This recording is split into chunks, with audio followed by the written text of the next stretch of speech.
Enggak, enggak. Baik, terima kasih Pak. Selamat malam Ibu, Bapak, dan saudara-saudara semua. Selamat malam, Mas Malam. Seto. Selamat malam Pak Seto. Ini tema ini bisa jadi mengkhawatirkan untuk saya sampaikan. Karena harus bicara tentang kekayaan di hadapan orang-orang kaya. Nah, ini kan, tapi juga bisa menjadi tema yang menyenangkan karena ya sama-sama belajar tentang bagaimana menghadapi, menggunakan, menyikapi kekayaan.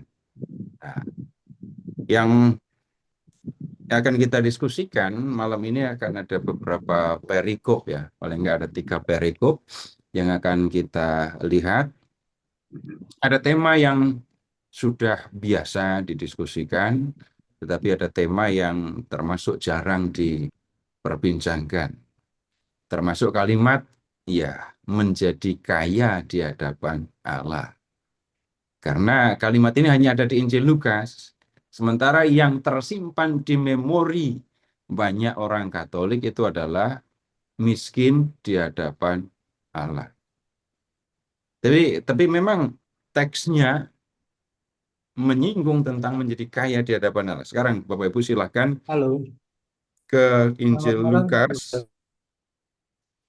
Lukas bab 12 ayat 12. Silahkan lihat. Lukas bab 12 ayat 12. Ketemu? Demikianlah jadinya dengan orang yang mengumpulkan harta bagi dirinya, tetapi tidak kaya di hadapan Allah. Jadi kalau membaca ayat 21 saja, kita akan memahami kalau orang hanya mengumpulkan harta bagi dirinya sendiri, itu kurang, bahkan salah. Yang benar adalah menjadi kaya di hadapan Allah. Nah, kemudian begini, saya tidak akan bertanya kekayaan Bapak Ibu apa saja. Ya, nanti kalau disampaikan di sini bisa dicari sama yang mengurus pajak kan. Tapi cukuplah mengingat dalam pemahaman umum, dalam pemahaman kita sebagai manusia yang tinggal di dunia, kaya itu sama dengan memiliki banyak harta. Nah, kemudian harta orang di zaman dulu dengan harta orang di zaman sekarang itu berbeda. Kekayaan orang di zaman dulu itu ya wujudnya akan berbeda dengan yang kita miliki sekarang. Bapak Ibu, kalau kita masuk ke dunia zaman kuno, nggak akan disebut orang kaya. Kenapa? Nggak ada yang punya sapi, nggak ada yang punya lembu, nggak ada yang punya kambing, domba, unta, keledai, nggak ada juga yang punya budak. Tapi orang di zaman kuno, yaitu kekayaannya. Ada ternak, kemudian ada budak. Tanah, iya, tetapi bukan sesuatu yang bisa dikatakan eh, kepemilikan yang menunjukkan kekayaan. Jadi misalnya ya, Abraham disebut kaya bukan karena punya tanah yang luas. Kekayaan Abraham nggak berupa kekayaan, karena sampai Abraham meninggal, yang dia punya hanya tanah kuburan untuk istrinya. Kemudian kalau kita melihat orang Israel setelah tinggal di tanah Kanaan, mereka tidak memandang tanah itu sebagai milik mereka sendiri. Tanah yang mereka miliki, yang mereka tempati, itu adalah tanah pemberian Tuhan. Lebih tepatnya, ini sesungguhnya adalah tanah milik Tuhan. Kita hanya suruh menempati, wah, dan kemudian mengolah tanah, mendapatkan penghidupan dari situ. Nah, kemudian yang lain lagi, kalau bicara tentang ternak, Abraham punya banyak ternak. Kemudian contoh orang yang disebut kaya di zaman kuno itu Ayub. Dan kekayaannya jelas berupa ternak. Kemudian Bapak Ibu juga bisa mengingat dalam 10 perintah di kitab Keluaran bab 20 ayat 17, orang Israel diingatkan supaya tidak mengingini milik sesama. Yang jadi milik itu apa? Dari istri, rumah dulu, istri, kemudian ternak, budak. Nah, kemudian kalau kita lihat yang di ini perjanjian baru, kita bisa menemukan ada tanda lain ketika orang menjadi dikatakan kaya, yaitu tampak di pakaian yang dikenakan. Bapak Ibu, dalam perumpamaan tentang orang kaya dan Lazarus, silahkan lihat orang kaya itu digambarkan dengan pakaiannya, ya, pakaian yang berwarna merah atau berwarna ungu. Itu ketika ya orang bisa melihat kekayaan seseorang akan tampak pada pakaian yang dikenakan. Kemudian yang berikutnya lagi, dalam perumpamaan yang akan kita diskusikan, kemudian kita juga lihat dalam banyak teks di Perjanjian Lama, orang yang disebut kaya itu adalah orang yang punya stok bahan makanan untuk jangka waktu yang lama. Nah, jangka waktu lama. Jadi punya stok bahan makanan untuk jangka waktu lama. Nah, kita bisa mengingat kota Yerusalem di ini zaman Perjanjian Lama, ketika dikepung oleh pasukan Babel, kota itu bisa bertahan 2 tahun. Kota Samaria, ketika dikepung oleh pasukan Asyur, bisa bertahan sampai 3 tahun. Itu artinya di kota itu terdapat stok bahan makanan ya yang bisa digunakan untuk jangka waktu yang lama. Nah, kemudian yang berikutnya, kalau kekayaan berkaitan dengan bahan makanan, kemudian kekayaan juga akan tampak dalam fisik seseorang. Orang yang miskin itu nggak punya bahan makanan. Orang kaya berkelimpahan bahan makanan. Orang kaya dalam perumpamaan tentang orang kaya dan Lazarus tiap hari pesta. Nah, kalau tiap hari makan rutin banyak, bahkan makanannya melimpah, maka konsekuensinya jelas. Fisiknya juga akan menunjukkan dia kaya apa enggak. Fisiknya bagaimana? Nah, yang banyak makan tentu badannya juga akan punya banyak lemak. Kan nggak enak ngomong gendut gitu ya. Tapi ya itu cirinya orang kaya. Nah, kemudian kita bisa melihat hal ini ketika Amos, Nabi Amos ya, masuk ke ibu kota kerajaan, ke Samaria, dan melihat para perempuan, istri para pejabat, istri orang-orang kaya yang pekerjaannya setiap hari itu pesta. Amos memanggil mereka bukan dengan nyonya, tetapi dengan sebutan ini lembu-lembu Basan yang tinggal di Gunung Samaria. Basan dan Samaria itu beda. Samaria itu ibu kota kerajaan. Basan itu daerah pertanian. Daerah pertanian, kemudian juga ini peternakan ya karena tempatnya subur. Dan ternak yang dipelihara di situ adalah ini lembu. Lembu diternakkan di tempat yang subur, banyak airnya, rumputnya bagus, maka kemudian lembunya jadi gemuk-gemuk. Nah, Amos menyebut para perempuan, istri para pejabat, orang kaya di Samaria itu dengan menggunakan sebutan lembu-lembu Basan. Karena secara fisik para perempuan itu ya badannya besar-besar, gemuk-gemuk gitu. Nah, kemudian begini, kalau kita membaca kitab Nabi Yesaya ada di bab sebentar, kalau bab Yesaya bab 25 ya, itu kita menemukan gambaran tentang kehidupan kekal, itu digambarkan sebagai pesta. Dan pestanya itu, ya namanya pesta, maka sajiannya adalah makanan yang enak.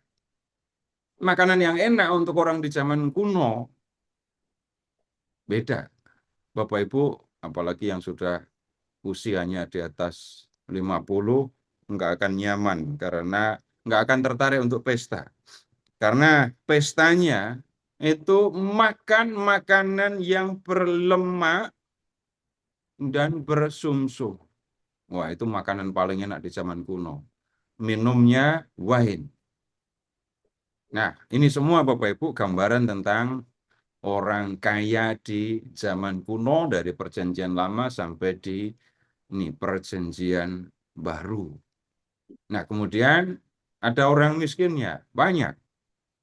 Kalau kita membaca hukum Taurat, kita akan menemukan berbagai macam perintah untuk memberi perhatian kepada orang-orang miskin.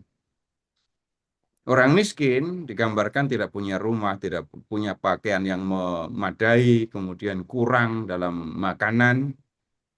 Nah, kemudian orang Israel diminta untuk memperhatikan mereka. Memperhatikannya bagaimana? Kalau kamu panen gandum, kasih sisanya untuk orang-orang miskin. Kalau kamu memanen ini anggur, sisakan panenmu untuk orang-orang miskin. Kalau ada saudara yang jatuh miskin, tolong dia, bantu dia. Jangan sampai kamu menerima dia sebagai budakmu, tapi perlakukan dia sebagai pekerja. Nah, itu gambaran tentang orang-orang miskin. Di Perjanjian Baru, kita ketemu dengan pengemis-pengemis yang akan menjadi banyak, jadi ramai di sekitar Bait Allah di Yerusalem, terutama menjelang hari-hari raya Yahudi. Kenapa? Ya, hukum Taurat menyampaikan ajaran untuk memberikan sedekah. Kitab Tobit menunjukkan sedekah itu menghapus dosa. Sehingga orang-orang Yahudi memang memberi perhatian kepada orang-orang miskin, kepada pengemis dengan memberi sedekah. 3 keutamaan yang seringkali disebutkan di antara orang Yahudi. Doa, puasa, sedekah. Nah, para pengemis bisa datang ke Yerusalem terutama di ini hari-hari raya untuk menerima sedekah. Kita melihat kalau di Perjanjian Baru ada Bartimeus, gitu ya, yang mengemisnya di jalan di Yeriko. Nah, itu yang kita lihat untuk menemukan gambaran tentang kaya dan miskin di dalam Alkitab. Sekarang kita akan lihat apa yang disampaikan oleh Tuhan Yesus. Silahkan ke Lukas bab 12 lagi.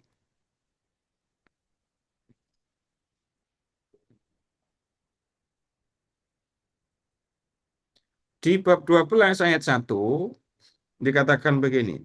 Sementara itu, beribu-ribu orang banyak telah berkerumun sehingga mereka berdesak-desakan. Lalu Yesus mulai mengajar pertama-tama kepada murid-muridnya dan seterusnya. Terus ayat 13. Seorang dari orang banyak itu berkata kepada Yesus, Guru, Katakanlah kepada saudaraku supaya ia berbagi warisan dengan aku. Nah, Yesus menjawab ayat 14. Saudara, siapakah yang telah mengangkat aku menjadi hakim atau penengah atas kamu?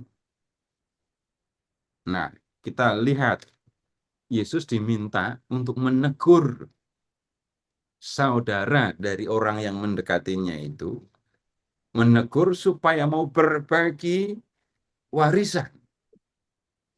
Jadi ada seorang yang rupanya ada masalah dengan saudaranya ini ya. Saudaranya tidak mau berbagi warisan. Harusnya kan warisan untuk semua. Walaupun ada ketentuan, kalau dalam hukum waris di hukum Taurat, anak sulung laki-laki ya, anak laki-laki pertama itu dapat 2 bagian gitu. Kita tidak diberitahu apa yang sebenarnya terjadi dengan orang ini. Orang ini hanya minta kepada Yesus supaya Yesus menegur saudaranya, supaya saudaranya tidak menguasai seluruh warisan, tetapi mau membagikannya dengan dia. Kenapa kok mintanya kepada Yesus? Nah, Bapak Ibu perhatikan kembali ayat 1. Beribu-ribu orang. Yesus adalah seorang guru yang disegani. Yesus adalah guru yang ucapannya didengarkan oleh orang banyak.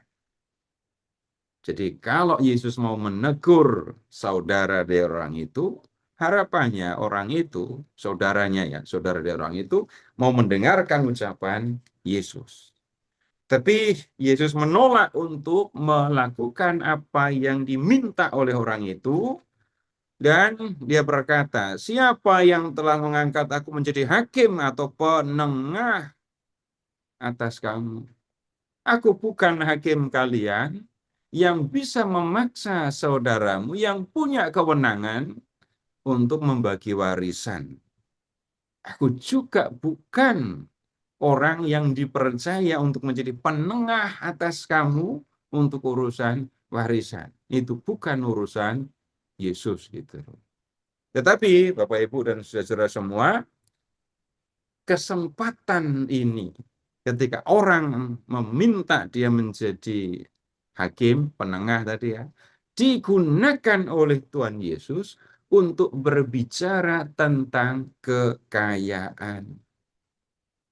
Ayat 15. Katanya lagi kepada mereka. Kalau ayat 14, Yesus berkata kepadanya. Di ayat 14, Yesus menjawab pertanyaan atau permintaan orang itu. Tapi di ayat 15, Yesus berbicara kepada orang banyak. Berjaga-jagalah dan waspadalah terhadap segala ketamakan. Sebab walaupun seorang berlimpah-limpah hartanya, hidupnya tidaklah berasal dari kekayaan itu. Lihat, berjaga dan waspada terhadap ketamakan. Bapak Ibu, tamak ini temannya rakus kan ya. Silahkan mengingat 7 dosa pokok yang diajarkan di Gereja Katolik. Saya biasanya mengucapkannya dengan berpasangan. Sombong dengan iri. Orang iri ditemani. Iri nggak akan datang sendirian. Iri akan bersama dengan kesombongan. Kemudian tamak dan rakus. Rakus itu urusannya dengan makanan, kalau tamak dengan harta benda. Orang yang menjadikan makanan sebagai tujuan, orang yang menjadikan makanan sebagai yang utama dalam hidupnya, itu orang rakus. Sedangkan orang yang tamak, sikapnya sama, tapi urusannya dengan kekayaan. Lalu yang berikutnya ada marah, dendam dalam hal ini ya, dengan hawa nafsu. Kemudian yang ke-7 yang terakhir baru malas. Nah, peringatan supaya murid-murid Yesus tidak berlaku tamak Orang yang tamak mengutamakan kekayaan dan memandang kekayaan sebagai tujuan, lalu merasa kalau sudah punya kekayaan, dia akan menjadi orang yang paling hebat. Kalau sudah memiliki kekayaan yang melimpah, dia akan merasa hidupnya sudah cukup. Tetapi mengapa Yesus mengingatkan supaya orang tidak berlaku tamak? Walaupun seorang berlimpah-limpah hartanya, hidupnya tidak berasal dari kekayaan itu. Tentu orang akan bergembira ketika memiliki kekayaan, ya, apa yang diperlukan bisa dicukupi, apa yang diinginkan bisa dipenuhi. Tetapi hidup ya, bayangkan saja tentang nyawa.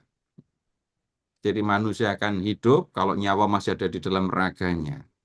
Adanya atau tinggalnya nyawa di dalam raga, itu tidak tergantung orang itu punya kekayaan atau tidak. Kalau memang sudah waktunya meninggal, ya sudah, selesai. Iya, kalau di zaman modern ada yang berbeda ya. Kalau kekayaannya melimpah, lalu dia sakit, dia bisa ya memperpanjang hidupnya gitu ya. Ginjalnya sudah rusak, udah beli ginjal. 2 ginjal rusak, tambah beli 1 lagi.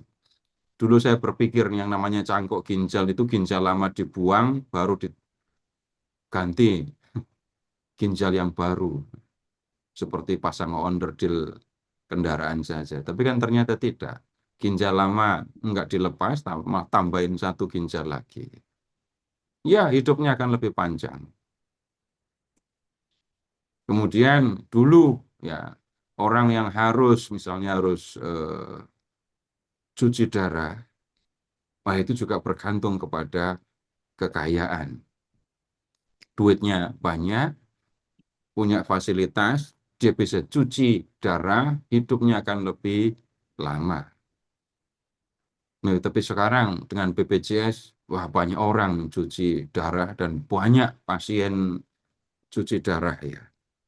Tapi mau seperti apapun yang bisa mengambil nyawa, mengambil hidup manusia, itu hanyalah Tuhan. Mau orang punya kekayaan seperti apapun, mau berobat seperti apapun, sudah pasti akan ada jangka waktu hidup di dunia. Nah, peringatan Tuhan Yesus, nyawamu di dalam ragamu tidak bergantung pada kekayaan yang kamu miliki. Maksudnya begitu. Hidupmu di dunia mau berapa lama, itu tidak bergantung pada harta yang kamu miliki. Nah, yang harus kamu perhatikan kalau begitu adalah hidup yang ada di dalam dirimu. Untuk menjelaskan ucapannya, ayat 16. Yesus menyampaikan kepada mereka, kepada orang banyak ya, suatu perumpamaan. Ada orang kaya, tanahnya berlimpah-limpah hasilnya. Jadi lihat juga ya, ini biarpun tanahnya luas gitu ya, yang diperhatikan berlimpah-limpah hasilnya. Bukan soal sertifikatnya nanti bisa dijual, bisa dijadikan ruko, enggak. Yang akan diperhatikan adalah hasil tanahnya. Hasil tanahnya berlimpah-limpah. Ayat 17. Ia bertanya dalam hatinya, apakah yang harus aku perbuat? Sebab aku tidak mempunyai tempat di mana aku dapat menyimpan hasil tanahku. Pertanyaan, dijawab sendiri ayat 18. Inilah yang akan aku perbuat. Aku akan merombak lumbung-lumbungku dan aku akan mendirikan yang lebih besar dan aku akan menyimpan di dalamnya semua gandum dan harta bendaku. Sesudah itu, aku akan berkata kepada jiwaku, jiwaku, engkau memiliki banyak harta tertimbun untuk bertahun-tahun lamanya. Beristirahatlah, makanlah dan minumlah, dan bersenang-senanglah. Sekali lagi Bapak Ibu, kita menemukan ini gambaran orang kaya di zaman Yesus ya begini. Yang diberi perhatian oleh Tuhan Yesus, kekayaannya yang berupa makanan ya, bahan makanan. Orang ini tanahnya menghasilkan panen yang melimpah. Bahkan dikatakan karena melimpahnya panen, lumbung-lumbung yang dia miliki tidak akan cukup untuk menampung hasil tanahnya. Karena itu dia berpikir bagaimana caranya supaya hasil tanahnya tersimpan dengan baik. Lumbung lama dirombak semuanya. Lalu ia akan mendirikan lumbung yang lebih besar. Di lumbung yang lebih besar itulah dia akan menyimpan semua gandum dan harta bendanya. Nah, kemudian ini kan kalau sudah punya bahan makanan untuk jangka waktu lama, ini kan orang akan tenang. Begini, Bapak, Ibu, sekarang pun kita masih menemukan hal yang kurang lebih sama ya. Apalagi kalau yang menjawab atau yang memperhatikan itu ibu-ibu. Kalau sekarang sih ibu-ibu mungkin sudah levelnya sudah lain, masanya sudah berbeda. Pernah ngalami enggak, Bu? Kalau sudah punya beras, rasanya tenang. Ya, pernah Kalau aman. sekarang sih Bapak Ibu udah nggak bingung dengan itu kan. Tapi ada waktu, ada masa, rasanya kalau sudah punya beras, itu lebih tenang. Kalau Kalau sekarang dompet tebal yang tenang, Pak. sudah berbeda kan ketenangannya ya. Ada sih, Bu. Sekarang mau makan beras, mau makan yang lain nggak masalah. Yang penting pegang duit kan ya. Tapi ya silahkan membayangkan lebih lanjut. Bapak Ibu nggak punya gudang di rumah untuk menyimpan bahan makanan. Coba perhatikan, beras di dapur ada berapa liter atau berapa kilo? Bisa untuk berapa hari? Gudang kita bukan di dapur, gudang kita ada di warung atau di swalayan gitu kan ya. Silahkan membayangkan kalau di zaman kuno, engkau punya lumbung, isinya gandum semua. Kalau di daerah, di desa-desa, saya masih ngalami dulu kalau habis panen beras, gabah, yang masih ada tangkainya itu disimpan di atap, di atas, di bawah atap, di dapur gitu kan ya.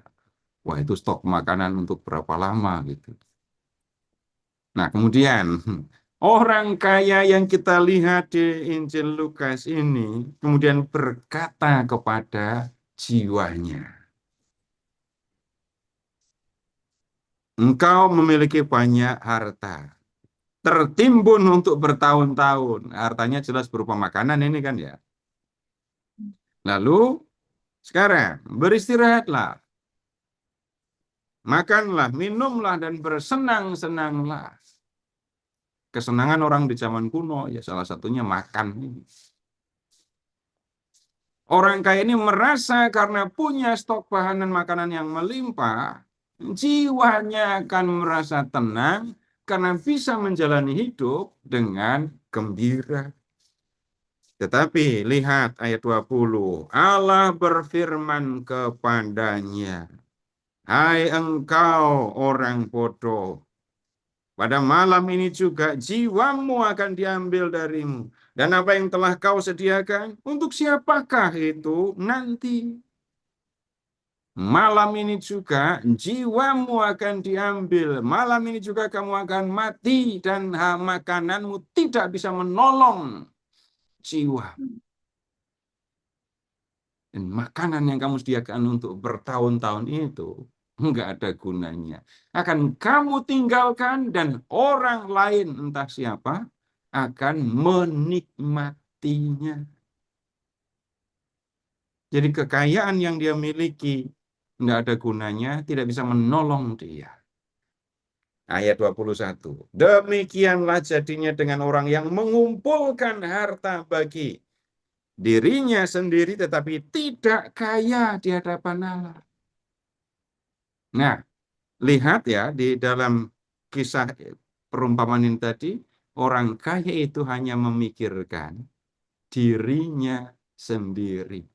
Merasa kalau sudah punya stok bahan makanan yang melimpah, hidupnya akan tenang untuk bertahun-tahun. Dia mikirin orang lain? Enggak.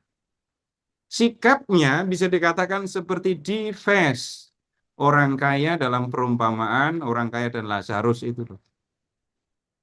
Punya banyak bahan makanan yang melimpah dan tiap hari yang dikerjakan hanyalah pesta. Di depannya ada orang miskin pun dia nggak peduli.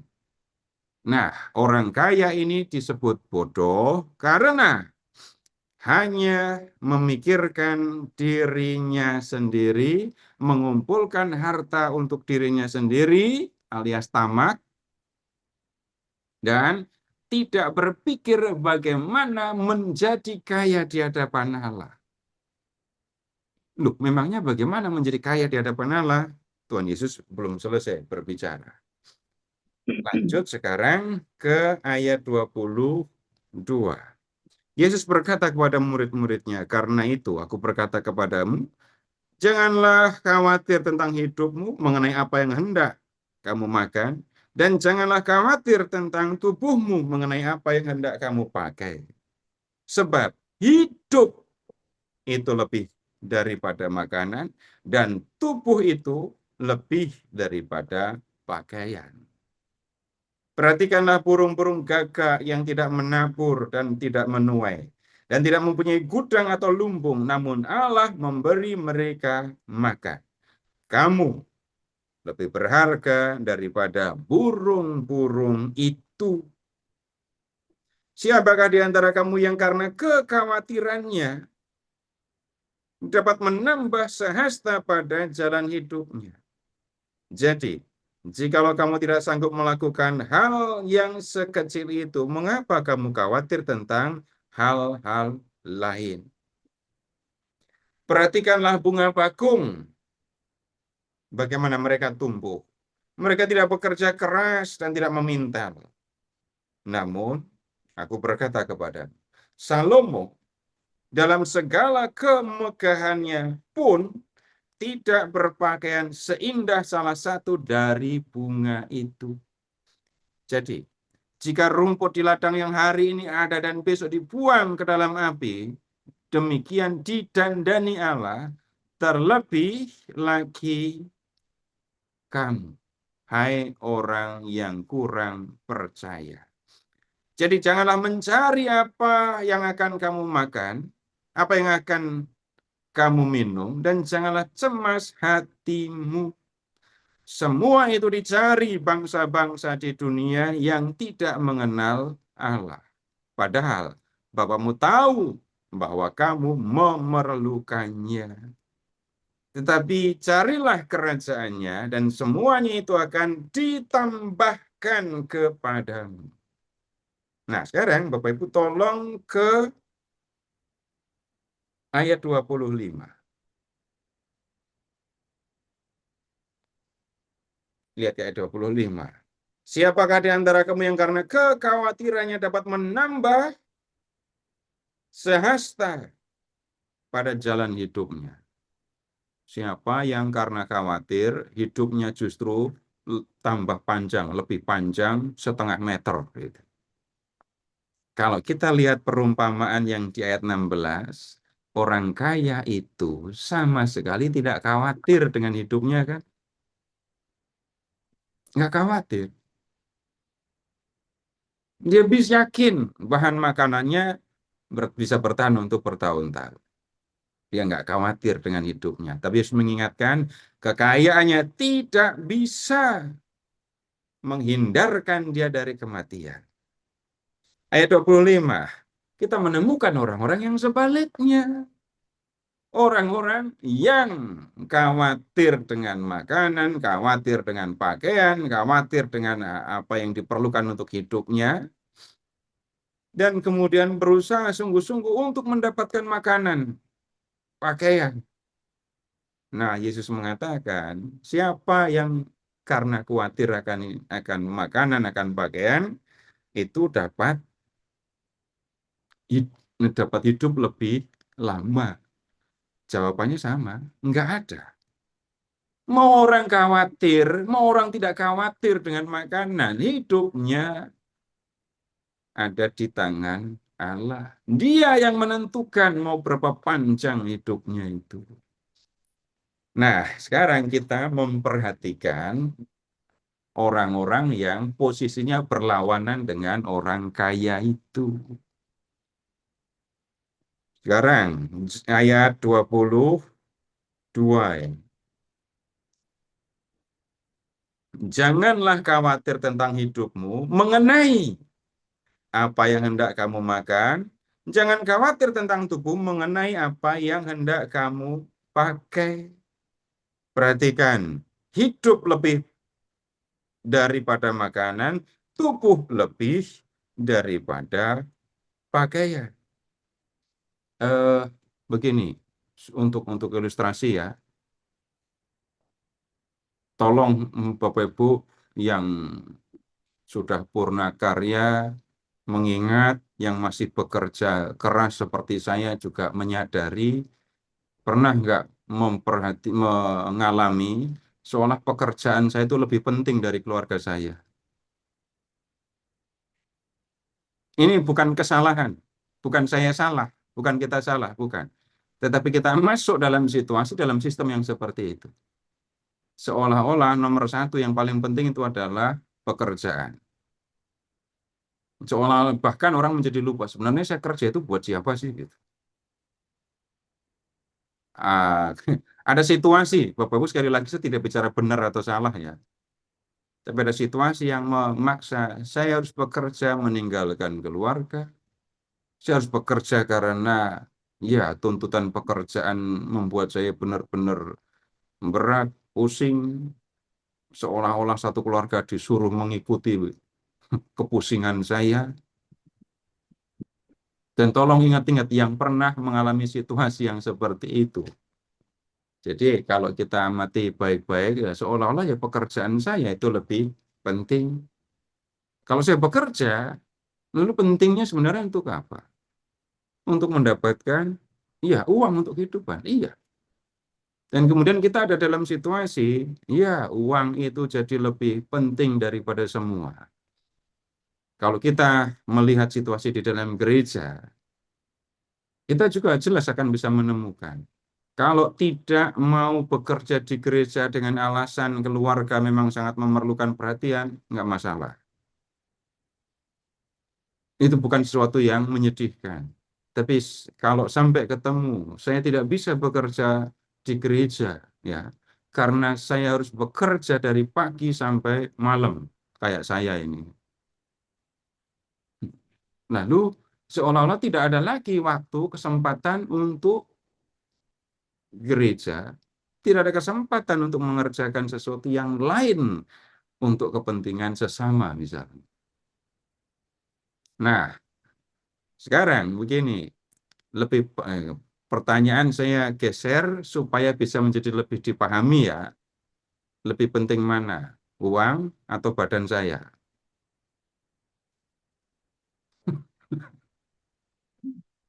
Jawabannya sederhana kan? Jelas badan saya lebih penting. Tapi pernah mengorbankan badan demi uang? Itu kalau nggak pernah berarti cuma saya. Yang lain ya puji Tuhan kalau nggak pernah mengalami. Badan harus mengalah supaya, saya pakai bahasa kasar ya, supaya saya bisa mendapatkan uang. Kerja lembur sampai nggak peduli dengan waktu. Sementara kerja lembur, anak nangis, telepon-telepon, diabaikan juga kerjaan belum selesai, dan seterusnya. Sekali lagi, saya tidak bicara salah atau benar. Ada situasi yang membuat kita mengalami yang seperti itu. Nggak semua juga. Nah, Itu hidup lebih penting daripada pakaian, ya. Hidup lebih penting daripada makanan, tubuh lebih penting daripada pakaian. Tapi kemudian ada situasi di mana orang bisa memandang makanan, pakaian, uang lebih penting daripada hidup, lebih penting daripada tubuh, bahkan kemudian juga lebih penting daripada keluarga. Ya, kalau nggak kerja, terus gimana saya bisa mendapatkan hidup? Ya, itu pertanyaan yang wajar, yang harus muncul bahkan. Kemudian kalau sampai ada yang mengkritik, ya memangnya kalau saya berhenti dari pekerjaan ini, ada yang bisa memberikan saya pekerjaan yang duitnya banyak, waktu kerjanya sedikit. Jawabannya nggak ada. Tapi di zaman Tuhan Yesus kan nggak ada yang kerja kantoran, nggak ada yang lembur, gitu ya. Namanya matahari sudah terbenam, ya sudah, kerjaan berhenti. Tapi sekali lagi ini semua saya sampaikan Bapak Ibu untuk memberikan ilustrasi atas kalimat hidup lebih penting daripada makanan, tubuh lebih penting daripada pakaian.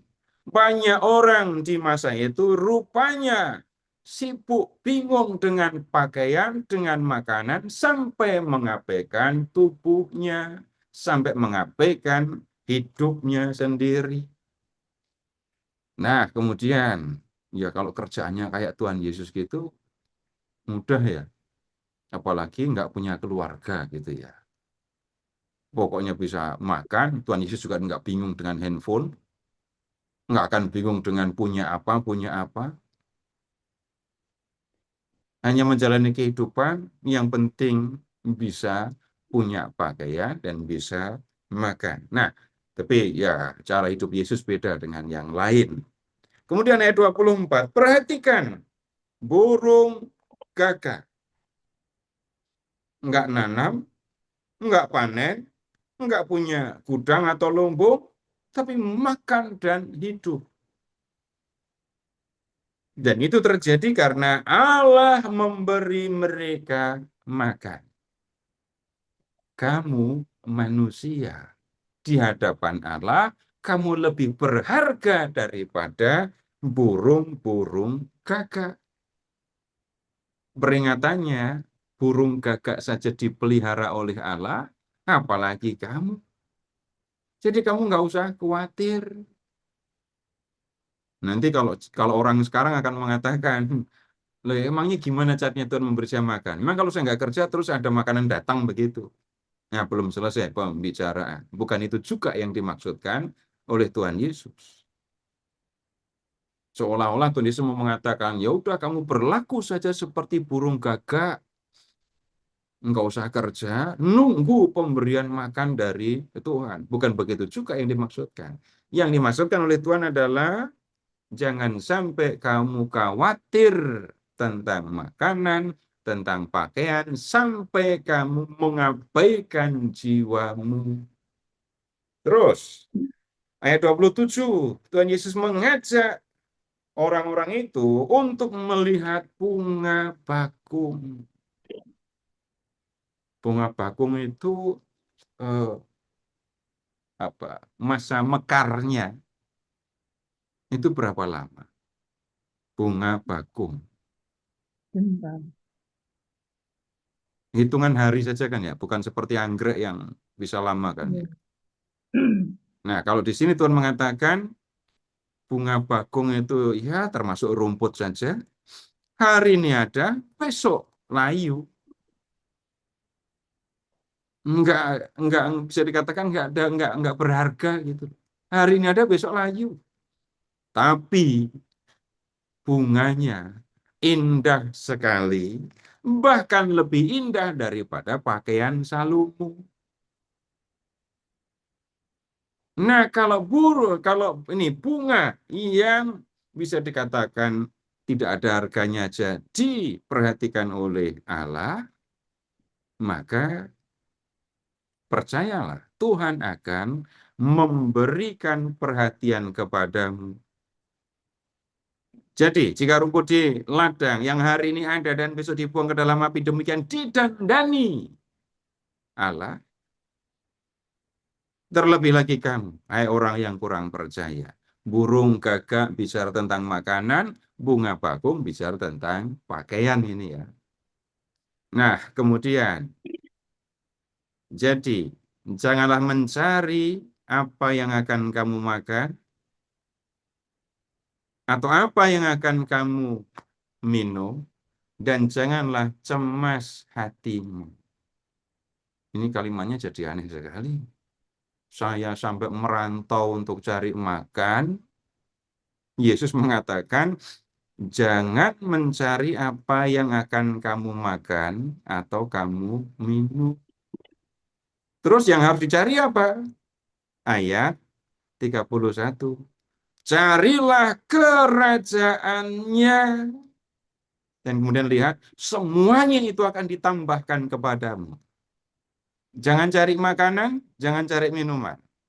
Jangan kamu cemas dengan itu. Tapi cari kerajaan Allah, lalu semua itu, pakaian, makanan, untuk keperluan hidup akan ditambahkan. Nah, ini kita menemukan pemahaman yang nggak berbeda lagi.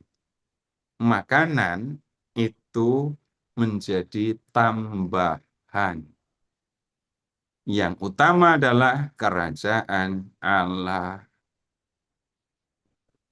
Ya kalau sekarang, Bapak Ibu kalau melihat, ini saya bukan mengejek ya, tapi banyak yang mengalami. Ketika orang sudah usia banyak, lebih banyak mana anggarannya untuk beli obat atau untuk beli makanan? Berobat pastinya. Yang Berobat. masih muda, yang muda harus siap, harus menyadari itu dan bersiap. Kan. Kalau usia sudah banyak, ya anggaran untuk obat bisa banyak. Makanan nggak bingung lagi. Nggak bingung lagi dengan makanan. Waktu masih muda, makanan seolah-olah yang utama. Makanan menjadi yang sangat penting. Semua makanan sudah dicoba sampai bingung mau makan apa lagi. Tapi kemudian dalam perjalanan waktu, banyak orang udah nggak bingung lagi dengan makanan. Terus makan seadanya, sekedarnya saja. Nah, Tuhan Yesus mengingatkan, cari kerajaan Allah. Makanan, minuman, pakaian akan diberikan oleh Tuhan. Nah, kemudian kalau orang mencari makanan, minuman, pakaian, ayat 30, semua itu dicari bangsa-bangsa di dunia yang tidak mengenal Allah. Padahal Bapamu tahu kamu memerlukannya. Maksudnya, orang-orang yang tidak mengenal Allah itu nyari bahan-bahan yang diperlukan untuk hidup, nggak peduli dengan Allah.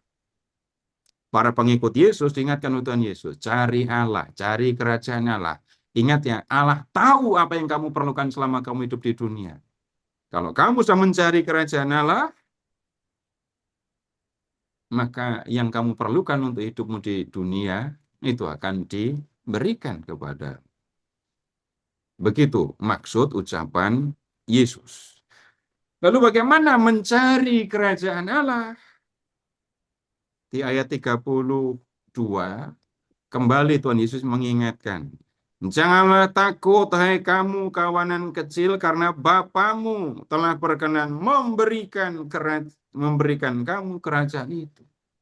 Loh, ternyata kerajaan itu diberikan oleh Allah. Tinggal terima.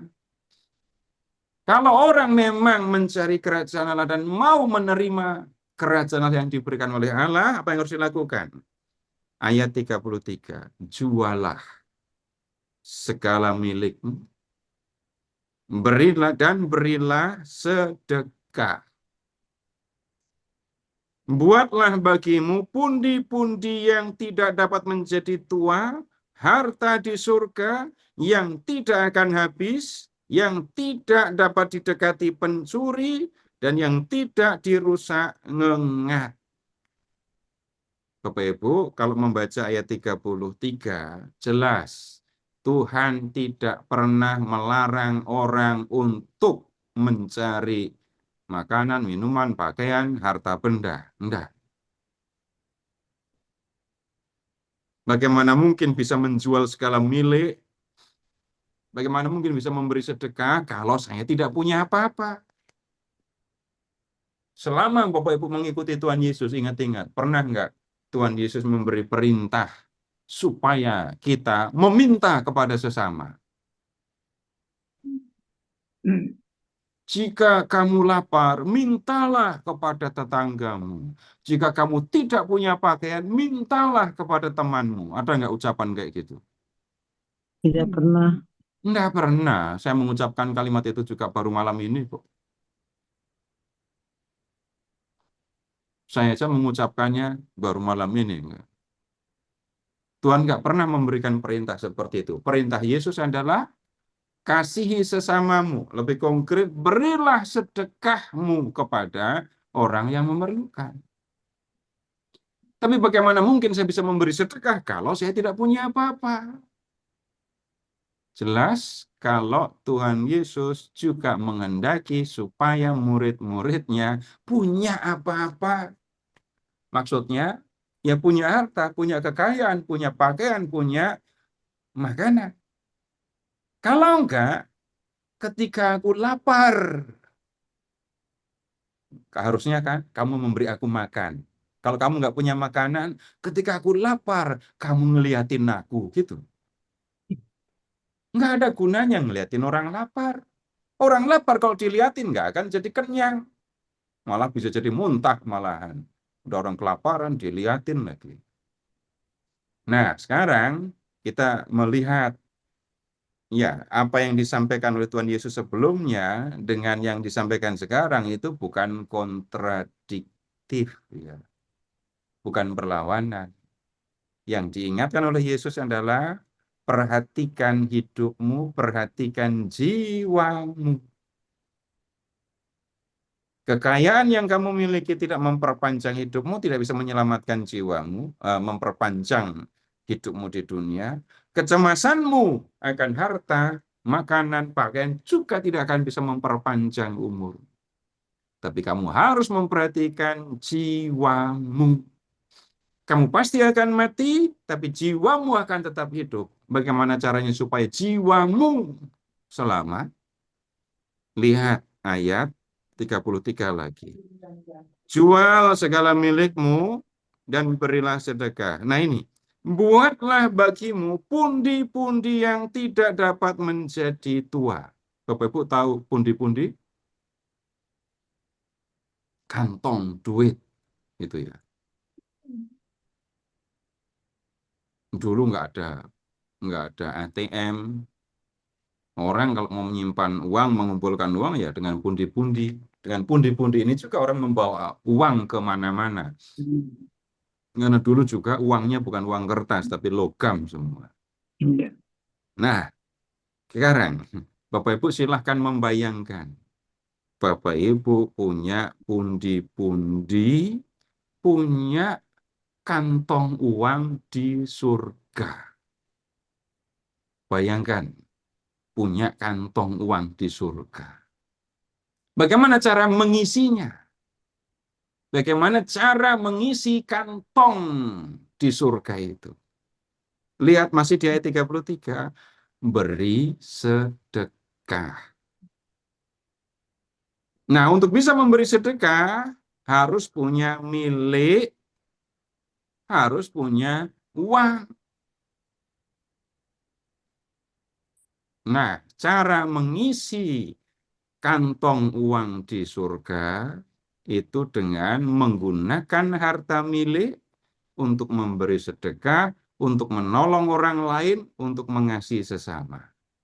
Nah, gambaran yang kita temukan di Injil Lukas, dengan melakukan hal itu, kita menyimpan uang di surga.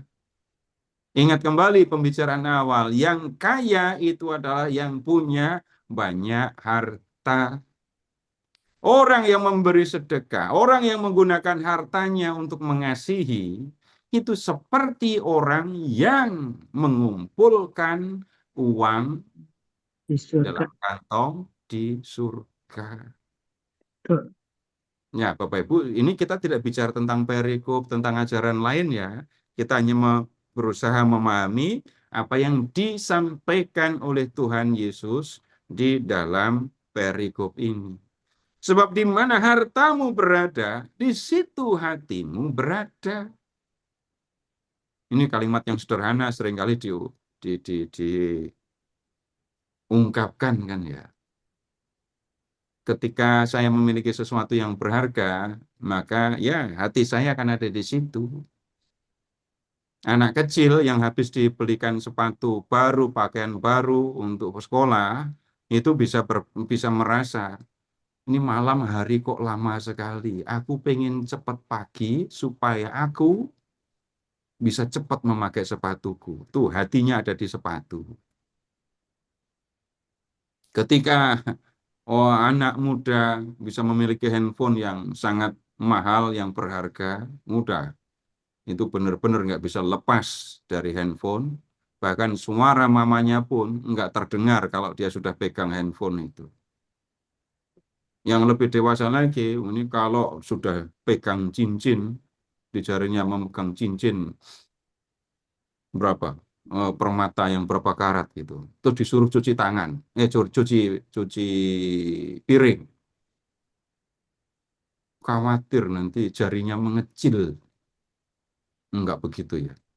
Contoh saya yang ekstrim. Mengecil atau membesar, nanti cincinku enggak muat di jariku. Nah, di mana hartamu berada, di situ pun hatimu berada. Kalau hartamu ada di surga, maka hatimu akan terus terarah ke surga. Baik, Bapak Ibu, sampai di sini dulu. Silahkan kalau ada yang perlu disampaikan. Silahkan, Pak Ferry. Baik, terima kasih Pak Seto untuk bagian yang pertama. Cukup panjang perikop yang kita bahas, ada 2 perikop. Silakan Bapak Ibu jika ada yang ingin ditanyakan atau disampaikan atau diperjelas.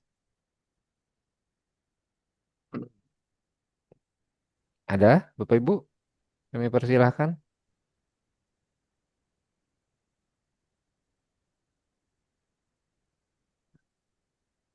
Hmm,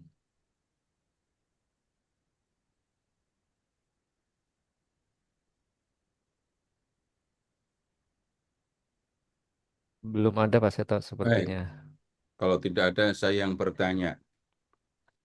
Hmm. Dan pertanyaannya nggak usah dijawab untuk saya.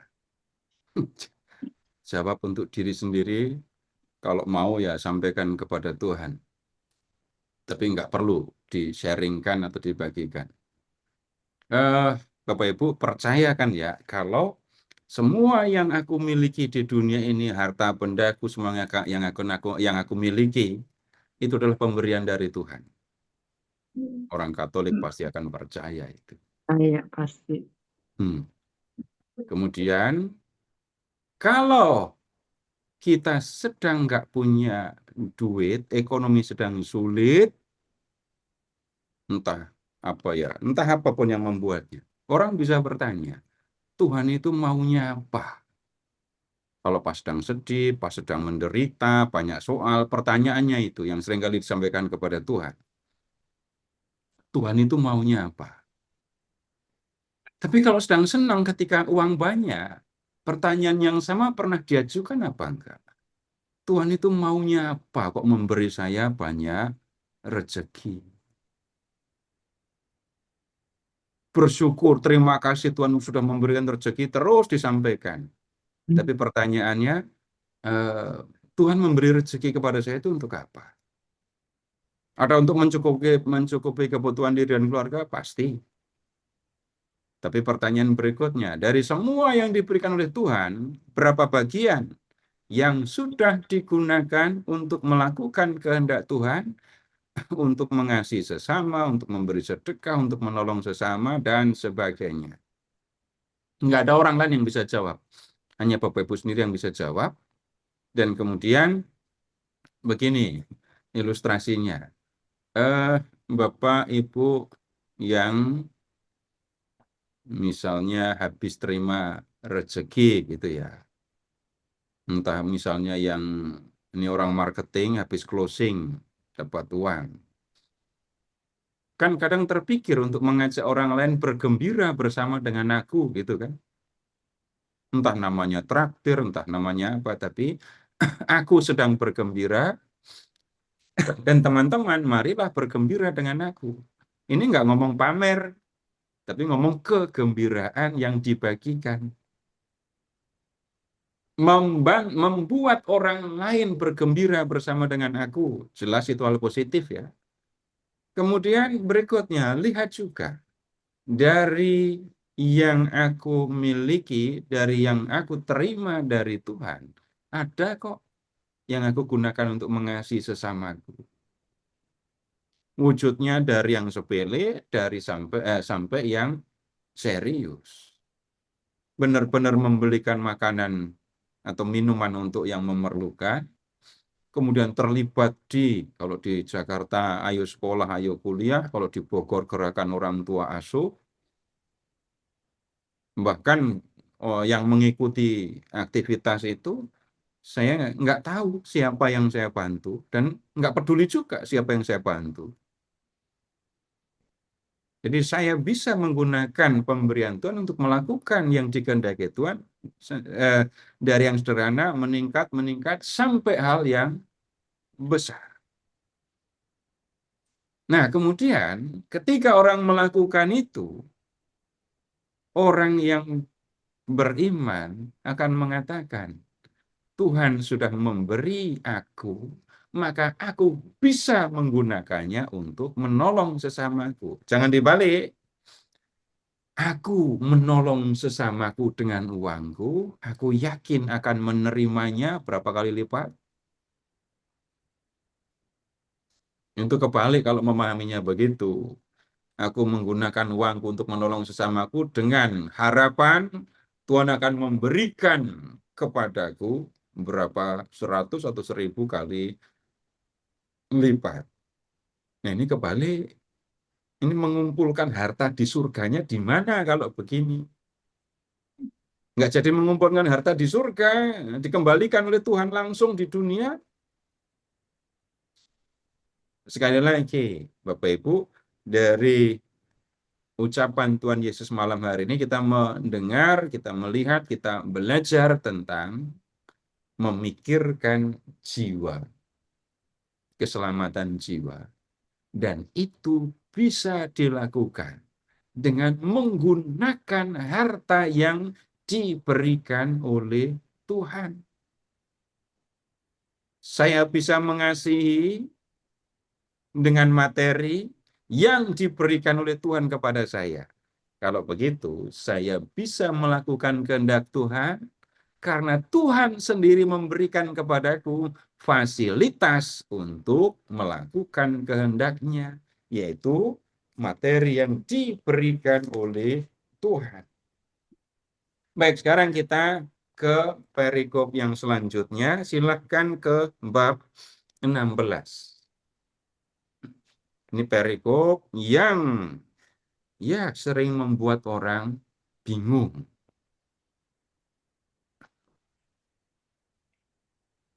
Bab 16 mulai dari ayat 1 ya.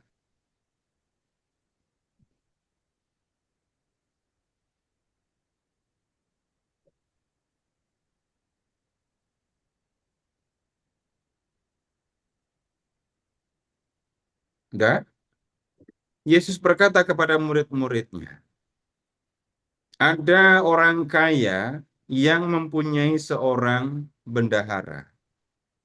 Kepadanya disampaikan tuduhan bahwa bendahara itu menghamburkan miliknya. Lalu ia memanggil bendahara itu dan berkata kepadanya, apa ini yang kudengar tentang engkau? Berilah pertanggungjawaban atas apa yang engkau kelola. Perhatikan, atas apa yang engkau kelola. Sebab engkau tidak boleh lagi bekerja sebagai bendahara. Nah, kemudian bendahara itu berkata dalam hati ayat 3, Apakah yang harus aku perbuat?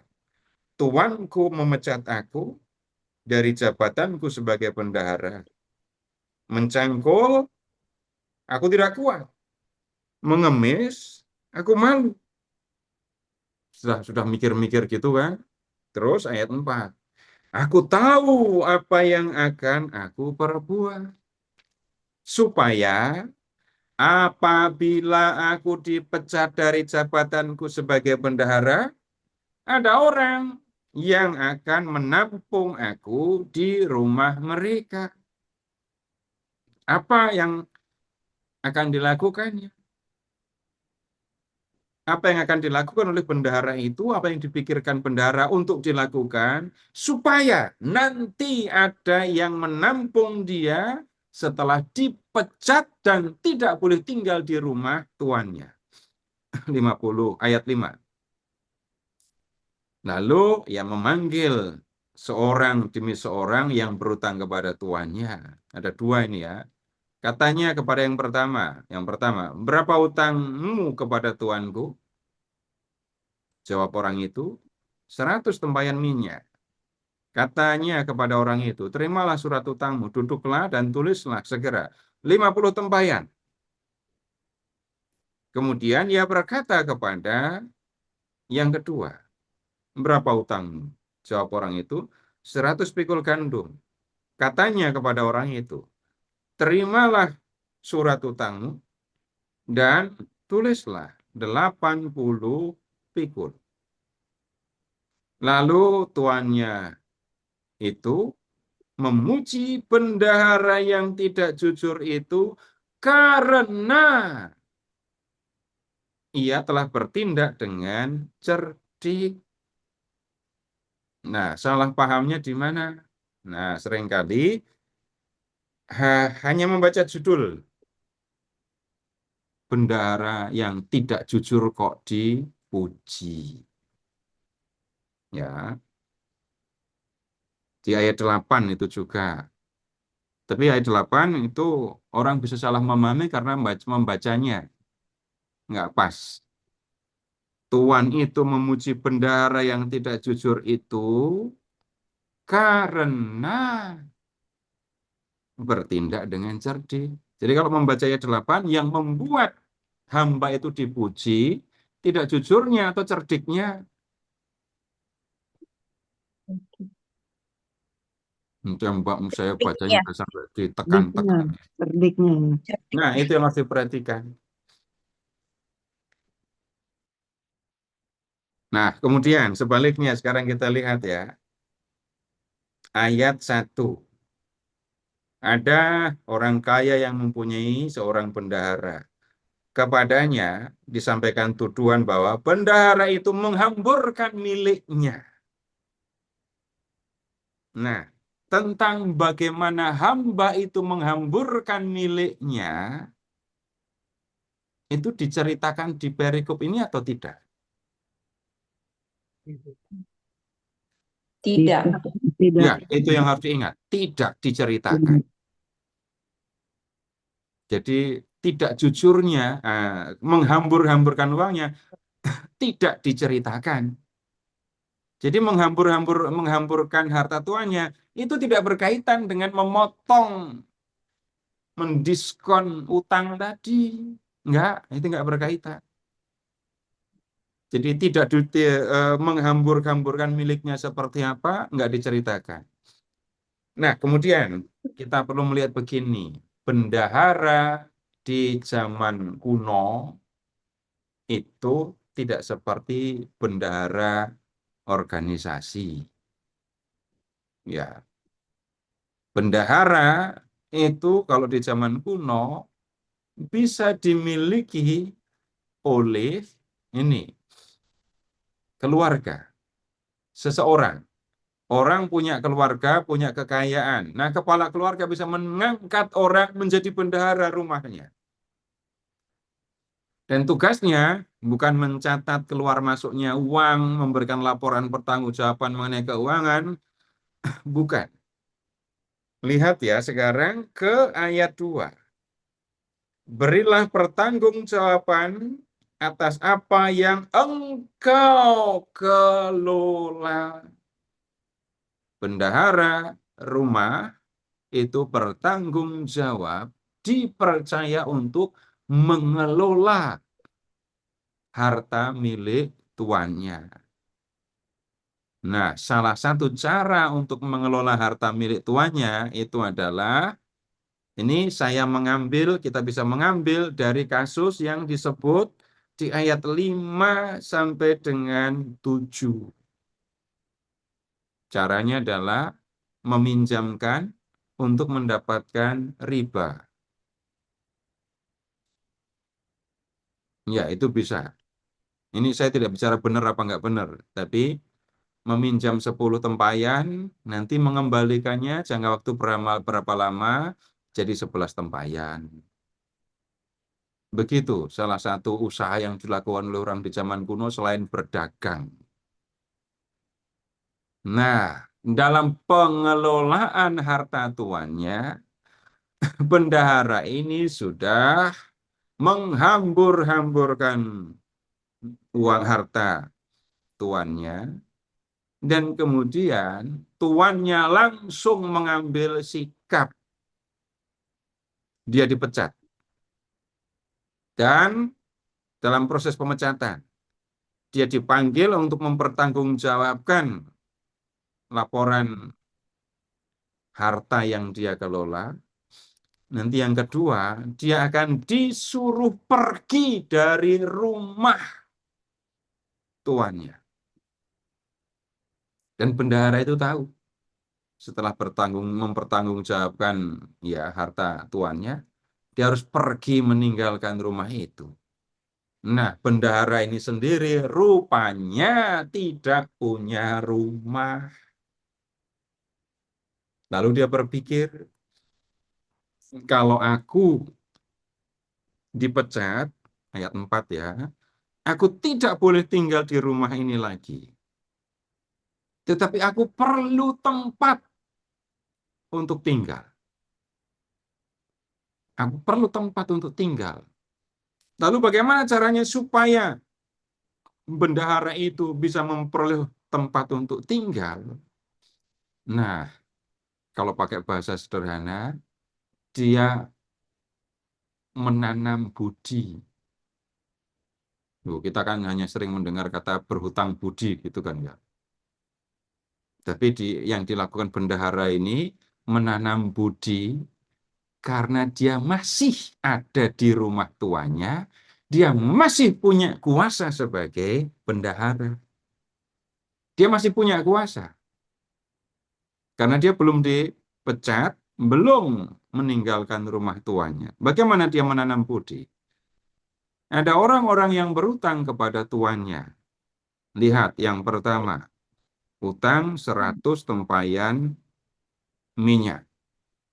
Lalu bendahara itu berbuat baik kepada orang itu dengan memotong utangnya.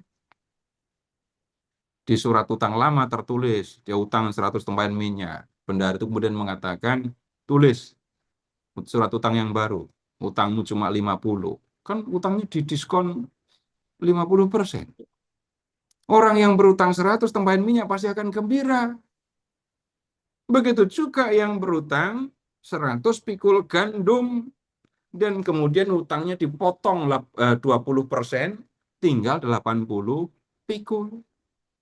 Nah, bendahara berbuat baik kepada orang yang kedua. Kemudian sekarang, ini kan bendahara akan dipecat. Dia harus meninggalkan rumah tuannya dan harus mencari tempat untuk yang mau menampung dia kan. Karena dia sudah memotong utang 2 orang tadi, dia akan datang kepada 2 orang itu. Yang tentu akan datang kepada yang pertama dulu. Yang pertama. Untuk apa datang? Ya, minta supaya dia boleh menginap, menumpang di rumahnya.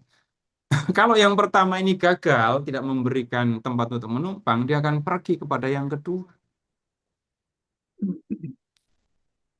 Supaya orang kedua ini memberikan tumpangan. Disinilah Bapak Ibu, bendahara itu bertindak dengan cerdik. Dia tidak memiliki kemampuan lain. Lihat ya, mencangkul, aku nggak kuat. Mengemis, malu. Jadi seandainya dia bisa mencangkul, nggak masalah. Dia bisa bekerja nanti. Kemudian kalau dia punya mental yang kuat untuk mengemis, nggak masalah juga. Karena dia tidak memiliki kemampuan lain dan berpikir tentang rasa malu, maka dia menggunakan apa yang masih ada di dalam dirinya untuk mengatasi masalahnya. Nah, sekarang lihat ke ayat 8.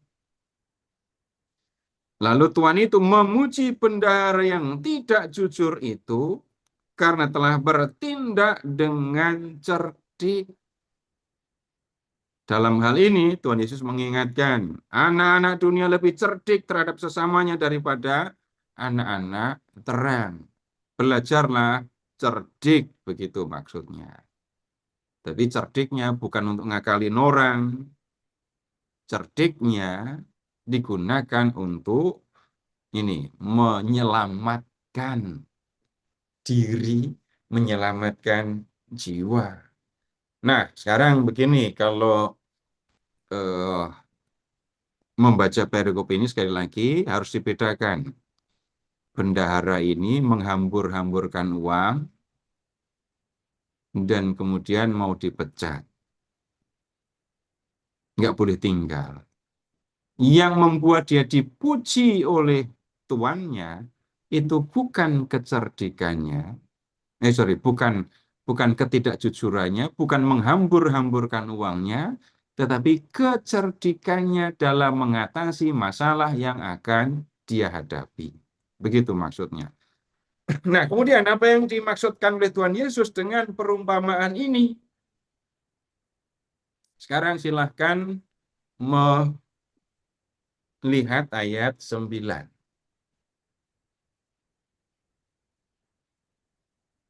Aku berkata kepadamu, ikatlah persahabatan dengan menggunakan mamon yang tidak jujur, supaya jika mamon itu tidak dapat menolong lagi, kamu diterima dalam kemah abadi.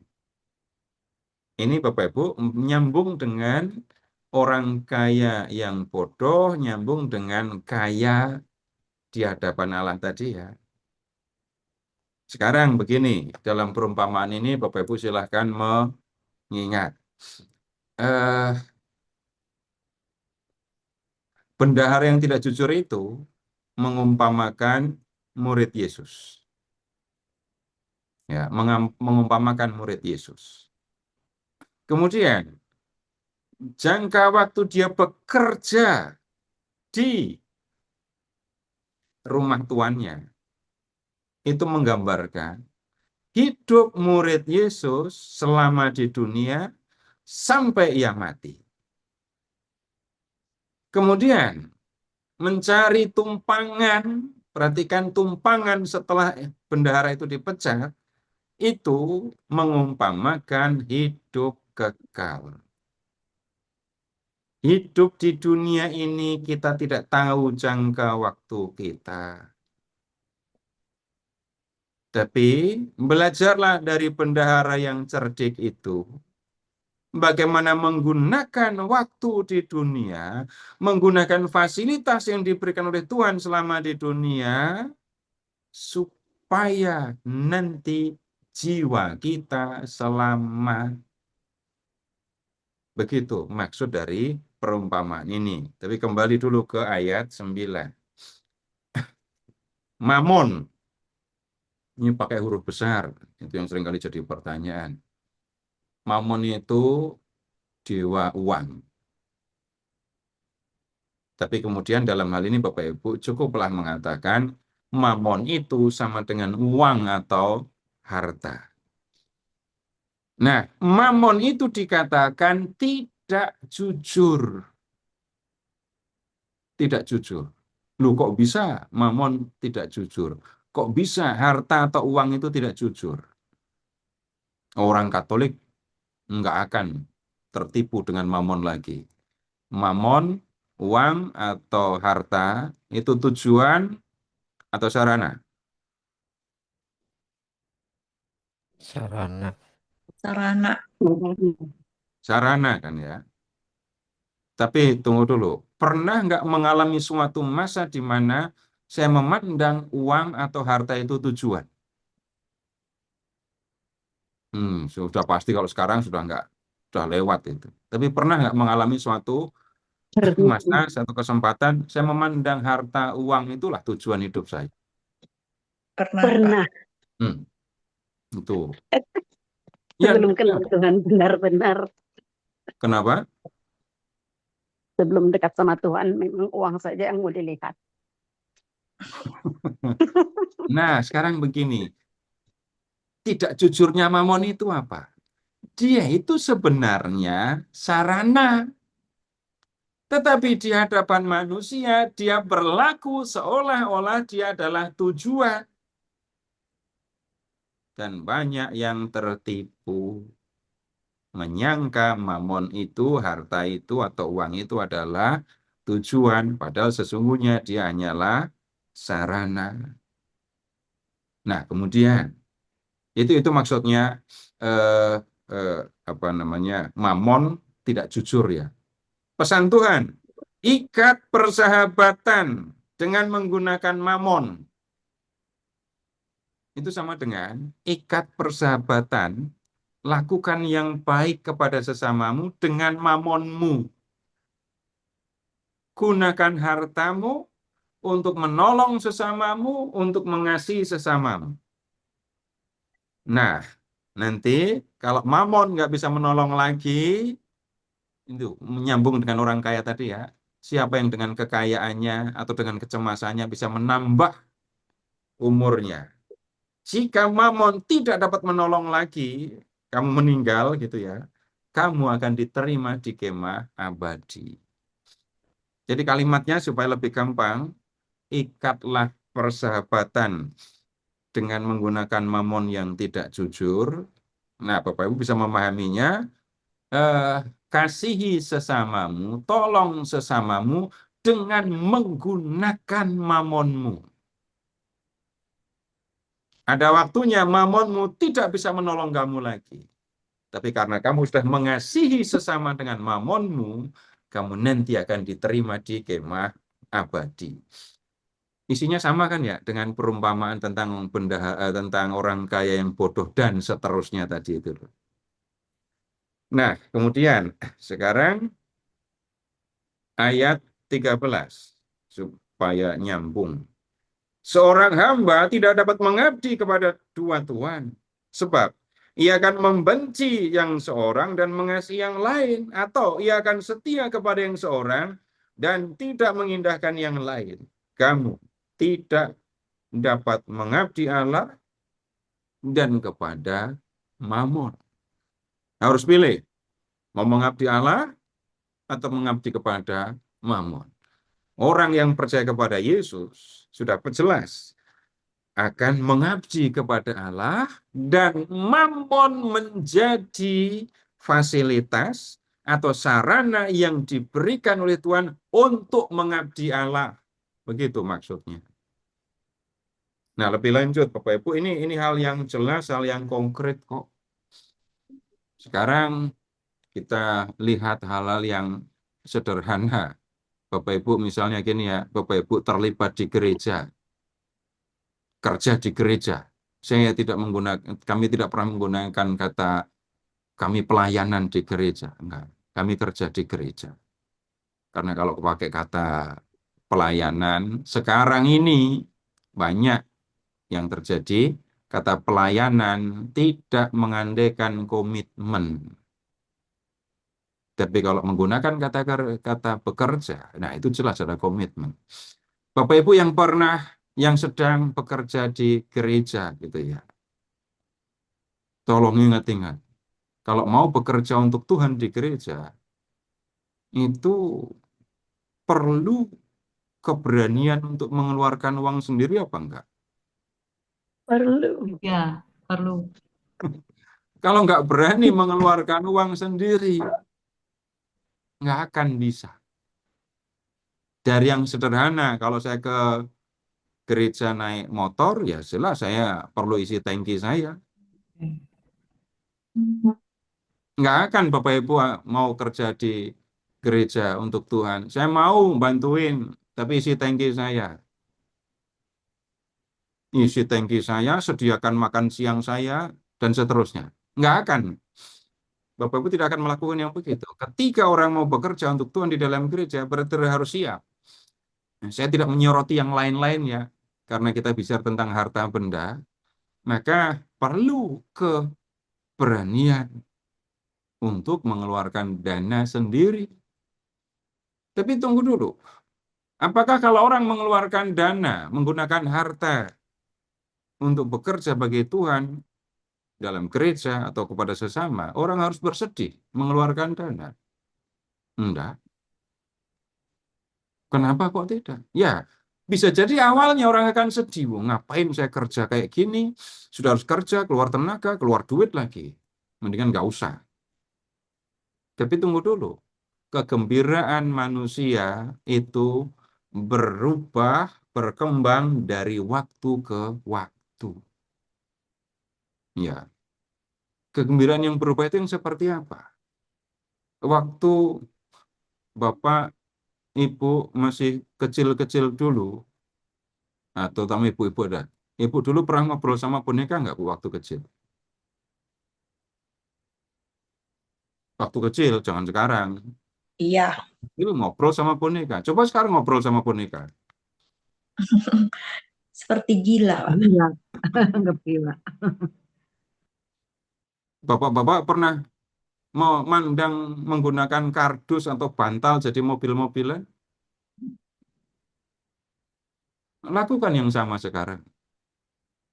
Enggak akan. Dulu waktu kecil saya gembira dengan imajinasi saya. Apapun bisa saya gunakan, yang bekerja adalah imajinasi saya dan itu yang menyenangkan untuk saya. Waktu kecil saya senang ketika orang tua saya memberikan sesuatu kepada saya. Kemudian setelah saya menjadi lebih besar, yang dulu merupakan kegembiraan sekarang dianggap kegilaan. Bisa jadi kayak gitu kan? Anak-anak kelas 6 SD masih sudah berubah kan kesenangannya.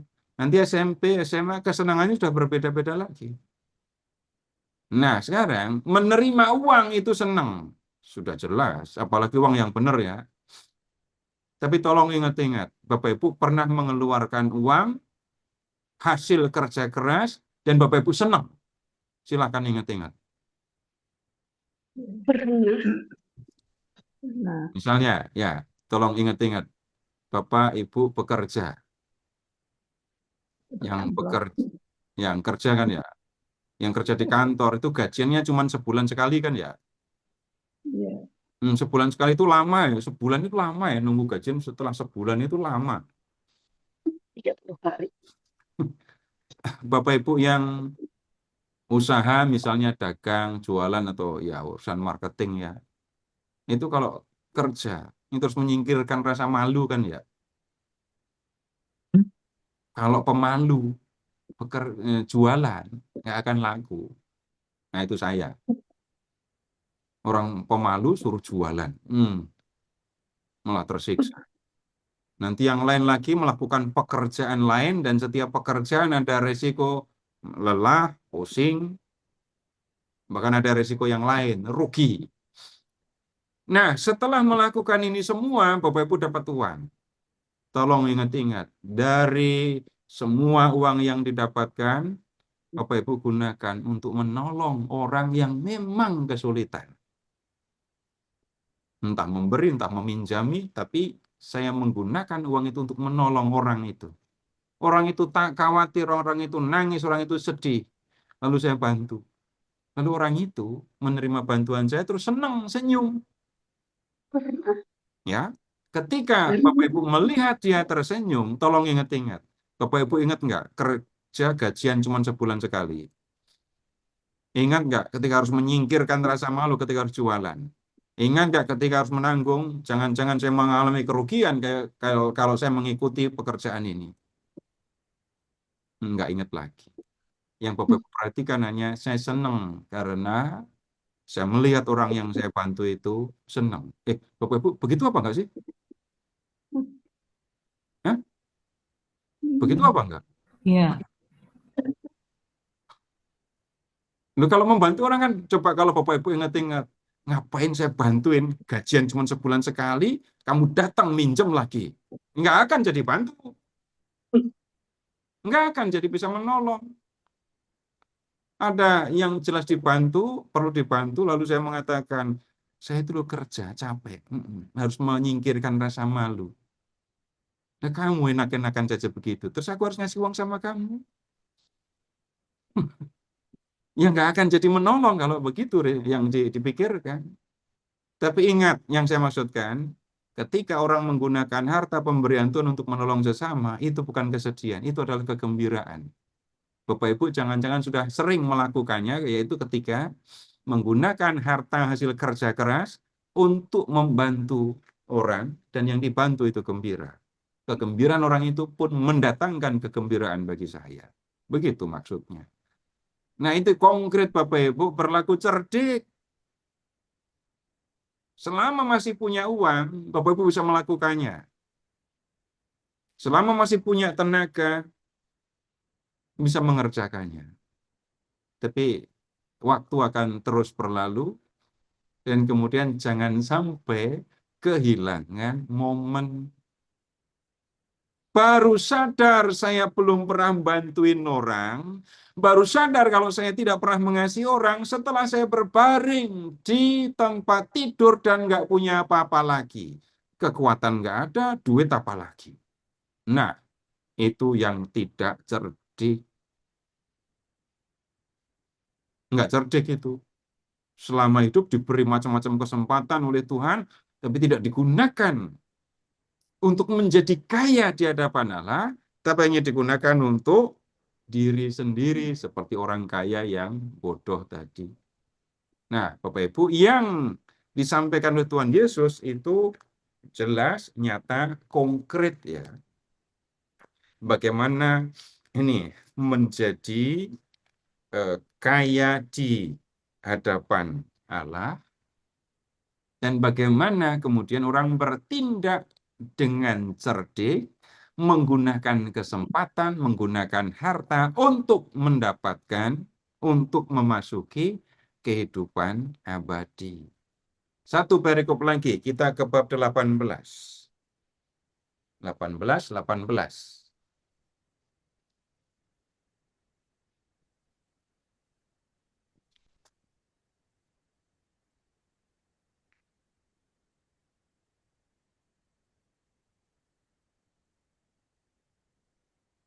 Atau sudah muncul pertanyaan, kalau ada yang perlu ditanyakan boleh disampaikan. Silahkan.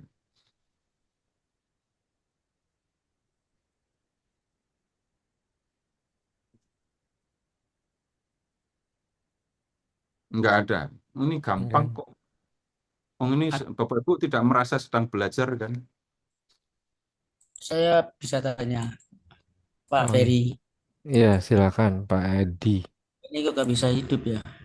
Nggak apa-apa, Pak. Disampaikan Ini saja, kok Pak. gak bisa hidup ini?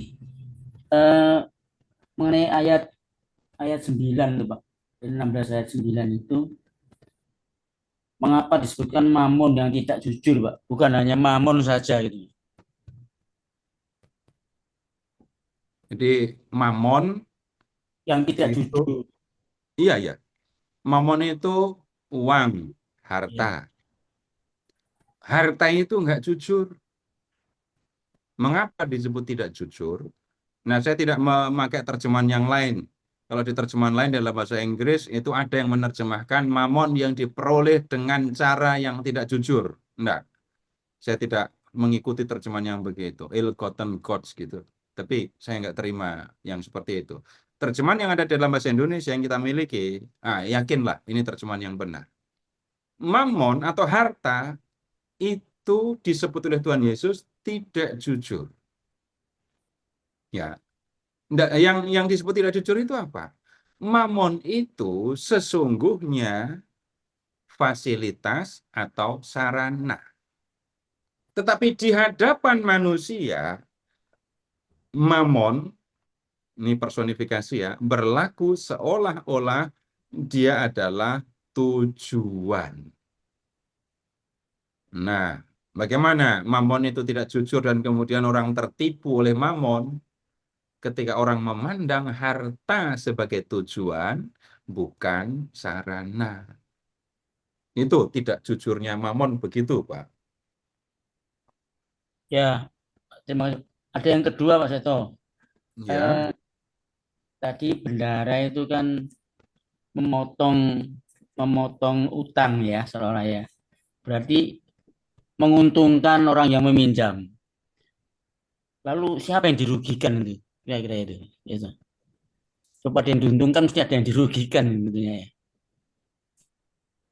maksudnya Ya, kalau tadinya memang minjam 100, kalau kita tulis 80, itu berarti dia untung. Tapi saya yang meminjami rugi gitu loh. Itu siapa yang ya, dirugikan? begini, Pak. Lihat tentang tuan yang meminta pertanggungjawaban atas harta yang dikelola. Ya. Sekarang, Bapak Ibu yang berjualan, yang berdagang, pernah nggak melakukan yang ini saya jual rugi, tapi kemudian saya dapat untung dari yang lain. Sehingga secara menyeluruh saya tetap untung. Ada teori kayak gitu apa enggak? Ada. Ada, Ada ya. ada. Nah, bendahara ini mengelola harta tuannya. Jadi bendahara bukan mencatat keluar masuknya uang, tapi mengelola. Bapak Ibu boleh mengingat Yusuf dalam rumah Potifar. Itu contohnya. Nah, bendahara ini mengelola harta tuannya. Bisa terjadi di bagian ini dia rugi, di bagian lain dia untung. Jadi silahkan melihat secara menyeluruh.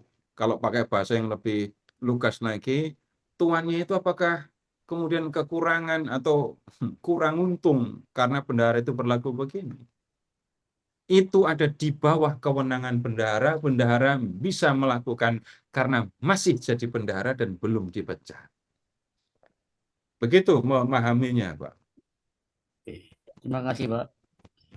Jadi hartanya tetap milik tuannya, tapi kalau melihat keseluruhan, enggak lah. Tuannya tidak akan rugi kalau hanya seperti itu. Ya, Terima kasih. ya, Boleh satu pertanyaan Pak Seto? ya, silahkan, Pak. Iya, saya mencoba memahami tadi yang Pak Seto bilang bahwa Mamon itu tidak jujur. Nah, agak sulit untuk saya pahami karena tadi kan Mamon itu bukan makhluk hidup yang itu dalam hal ini menipu manusia. Dia kan benda. Bagaimana benda itu bisa berperilaku tidak jujur? Ini yang saya berusaha untuk pahami, Pak Seto. Mohon penjelasannya, Pak. Baik, Bapak tahu personifikasi pasti kan ya? Iya. Ya.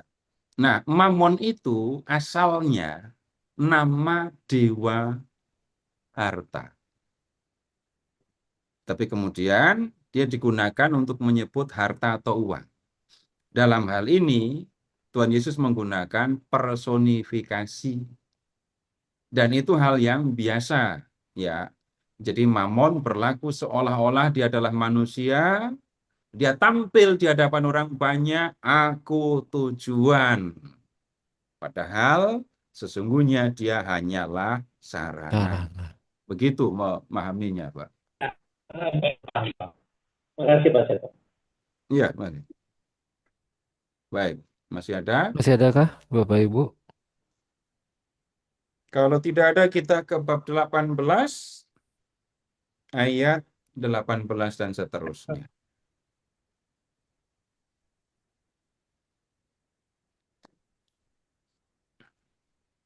Ada seorang pemimpin bertanya kepada Yesus, "Guru yang baik, apa yang harus ku perbuat untuk memperoleh hidup yang kekal?" Jawab Yesus, "Mengapa engkau katakan aku baik? Tidak seorang pun yang baik selain Allah saja. Engkau tentu mengetahui perintah-perintah ini. Jangan berzina, jangan membunuh, jangan mencuri, jangan memberi kesaksian palsu, hormatilah ayahmu dan ibumu."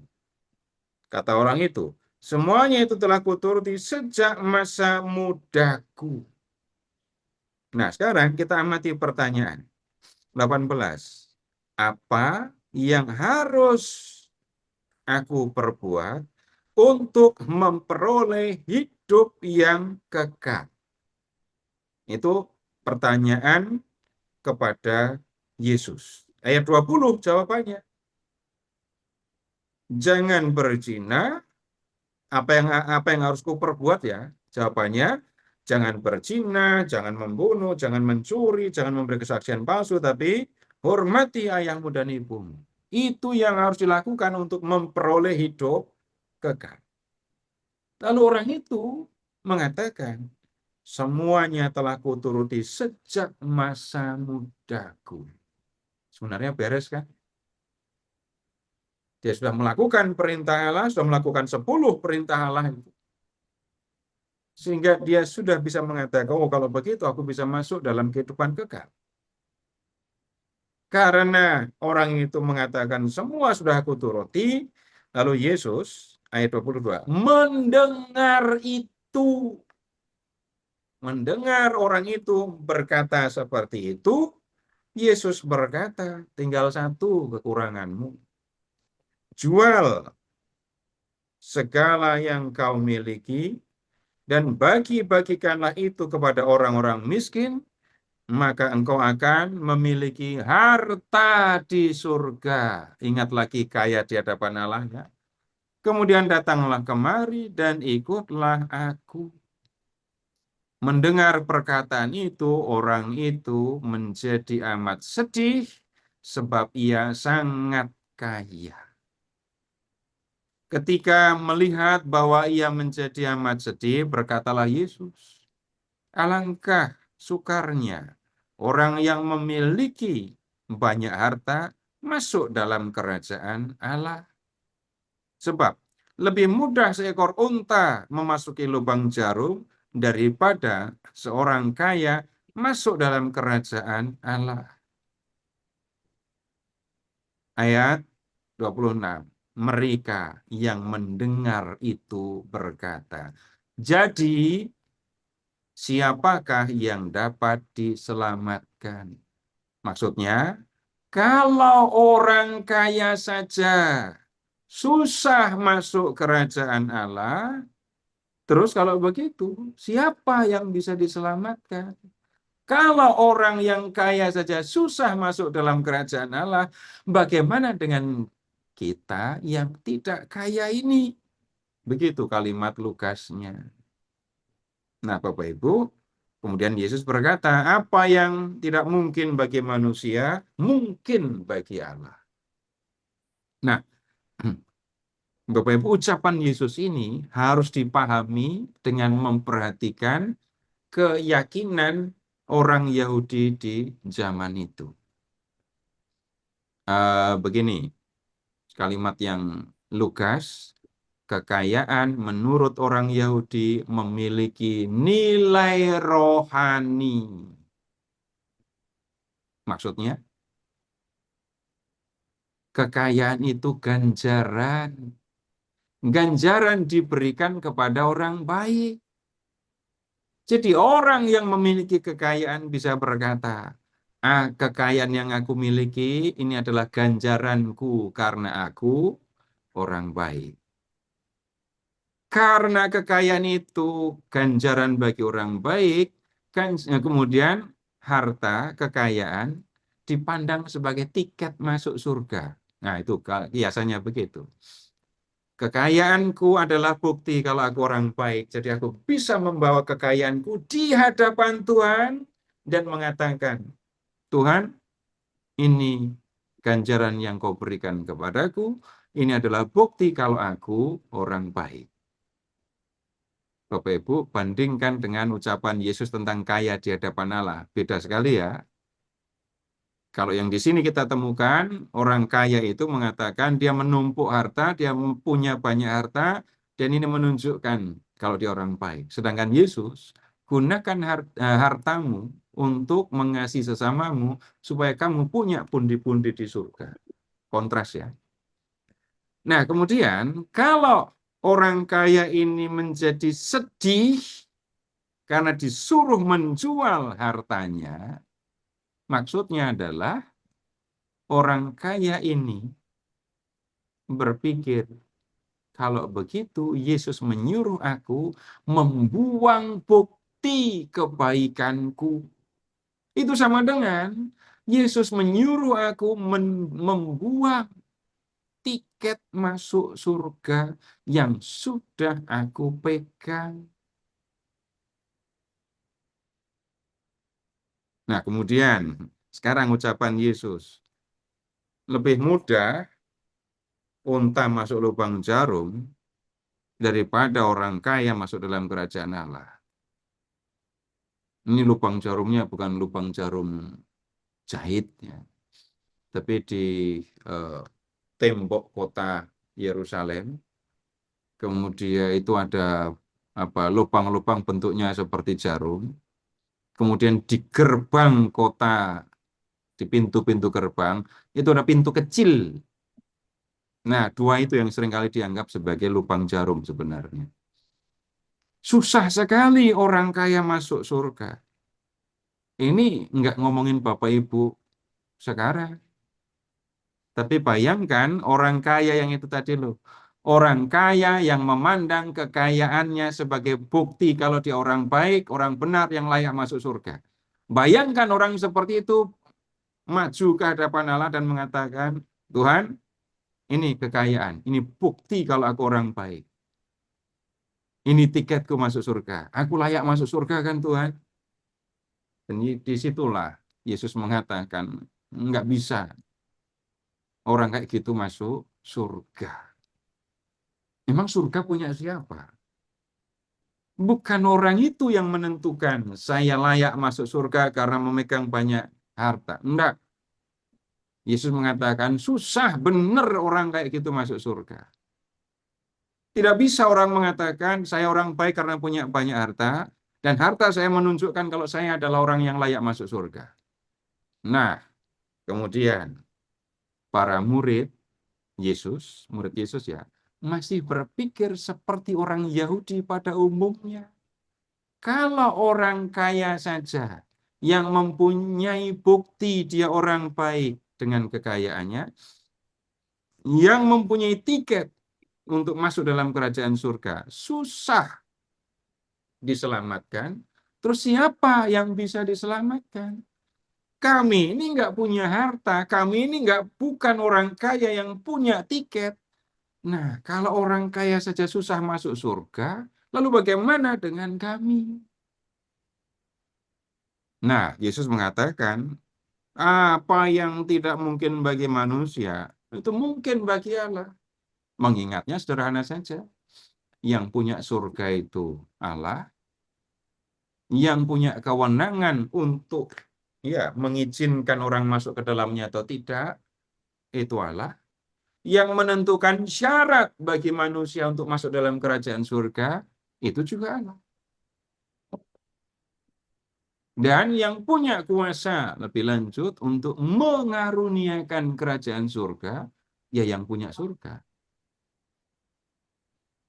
Karena itu, ya yang untuk manusia mustahil. Tapi untuk Allah, tidak mustahil, dia yang punya surga kok. Dan dari perikop ini, Bapak Ibu, kita bisa lihat, kita belajar. Yesus menunjukkan kepada orang kaya itu dan orang-orang yang mendengarkannya, kekayaan tidak memiliki nilai rohani dalam arti kekayaan adalah ganjaran kepada orang benar, kekayaan adalah bukti kalau pemiliknya orang baik. Nah, apalagi kalau melihat orang-orang yang menjadi kaya karena melakukan kejahatan. Jadi Tuhan Yesus bisa dikatakan menunjukkan kebenaran ini ya. Kekayaan tidak bisa dijadikan ganjaran, tidak bisa dilihat sebagai ganjaran, tidak bisa dilihat sebagai bukti dia orang baik, tidak bisa dijadikan ya tiket untuk masuk surga. Begitu maksudnya. Lalu kembali, kekayaan kalau begitu apa? Sarana yang diberikan oleh Tuhan untuk melakukan kehendak Tuhan. Dan orang yang melakukan kehendak Tuhan, itulah yang akan dianggap layak untuk masuk dalam kerajaan surga. Baik Bapak Ibu, kita mempelajari tentang penggunaan harta benda seperti yang diajarkan oleh Tuhan Yesus ya. Dan jelas simpulannya, Bapak Ibu, bukan simpulan. Jelas kalau orang mengatakan menjadi pengikut Yesus itu harus miskin, Bapak Ibu silahkan memperhatikan jadinya. Kalau saya miskin, nggak punya harta benda, nggak punya apa-apa, bagaimana saya melakukan kehendak Tuhan? Tuhan tidak pernah memberikan perintah kepada kita untuk minta kepada sesama, ya. Kalau saya lapar, kalau saya nggak punya makanan dan seterusnya. Perintah Tuhan adalah memberi, menolong. Kalau begitu, ya orang harus bekerja. Dalam hal ini, memiliki kekayaan lebih akan menolong orang untuk bisa berbuat lebih. Kalau tidak punya apa-apa, ya akan repot. Coba sekarang, mau misa saja perlu biaya. Iya apa enggak? Jangankan mau misa, mau belajar via Zoom aja pakai biaya kok. Mau belajar firman Tuhan loh pakai biaya. Mau misa pakai biaya. Mau menolong orang, jelas lebih pakai biaya lagi. Nah, ini semua Bapak Ibu mengingatkan Bapak Ibu, kita di gereja Katolik juga berusaha mengatasi kemiskinan kan ya. Kalau semua pengikut Yesus diminta miskin, ngapain ada asak? Ngapain juga ada gerakan orang tua asuh? Semua dilakukan supaya orang bisa sekolah, bisa kuliah, supaya bisa berusaha, supaya bisa bekerja, supaya kemudian juga bisa hidup sejahtera, dan sejahtera bukan hanya soal hidup di dunia, lalu kesejahteraan yang dimiliki bisa digunakan untuk keselamatan jiwanya. Terima kasih, selamat malam, mari kita berdoa. Dalam nama Bapa dan Putra dan Roh Kudus. Amin. Bapa yang Maha Kasih, kami bersyukur kepadamu karena Engkau telah menciptakan kami, karena Engkau telah mengasihi kami dengan mengaruniakan hidup kekal kepada kami. Bapa yang Maha Kasih, Engkau telah memberikan kepada kami kesempatan hidup di dunia ini. Engkau juga memberikan kepada kami semua yang kami perlukan selama hidup di dunia ini. Engkau memberikan kepada kami kesempatan untuk bekerja, untuk berusaha, untuk mendapatkan materi yang kami perlukan untuk hidup kami. Malam ini kami belajar bahwa semua itu Kau berikan kepada kami, dan itulah fasilitas yang Kau berikan kepada kami, supaya kami dapat melakukan apa yang Kau kehendaki untuk mengasihi sesama kami. Engkau yang menunjukkan kepada kami, hanya mereka yang melakukan apa yang Kau kehendaki akan layak untuk tinggal bersamamu dalam kemuliaan abadi. Bapa, bantulah kami, agar kami dengan kegembiraan dan penuh sukacita menggunakan pemberian-pemberian-Mu untuk melakukan kehendak-Mu, agar kami pun seperti kata Tuhan Yesus, memiliki pundi-pundi di hadapan-Mu di dalam kerajaan surga, sampai akhirnya kami tinggal bersama dengan-Mu dalam kemuliaan yang abadi. Bunda Maria, kami mohon kepadamu, doakanlah kami agar kami menjadi hamba Tuhan seperti Engkau yang melakukan apa yang dikehendaki oleh Tuhan. Kemuliaan kepada Bapa dan Putra dan Roh Kudus, seperti pada permulaan, sekarang, selalu, dan sepanjang segala abad. Amin. Dalam nama Bapa dan Putra dan Roh Kudus.